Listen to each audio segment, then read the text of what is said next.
ایک خوبصورت واقعہ۔ ایک غلام تھا۔ ایک دن وہ کام پر نہ گیا تو اس کے مالک نے سوچا کہ مجھے اس کی تنخواہ میں کچھ اضافہ کر دینا چاہیے تاکہ وہ اور دلجمعی سے کام کرے اور آئندہ غائب نہ ہو۔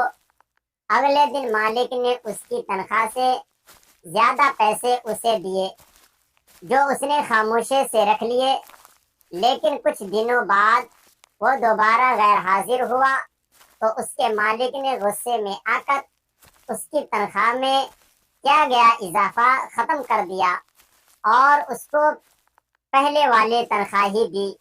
غلام نے اب بھی خاموشی اختیار کی تو مالک نے کہا، جب میں نے اضافہ کیا تو تم خاموش رہے اور اب جب کمی کی تو پھر بھی خاموش ہو، کیوں؟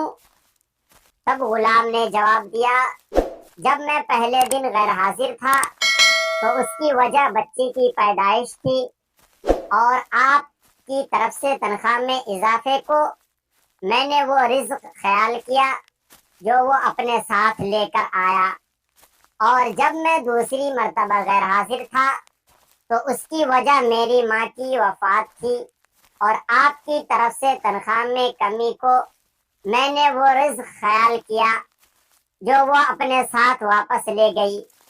پھر میں اس رزق کے خاطر کیوں پریشان ہوں جس کا ذمہ خود اللہ نے اٹھایا ہوا ہے۔ ویڈیو اچھی لگے تو لائک، شیئر اینڈ سبسکرائب ضرور کریں۔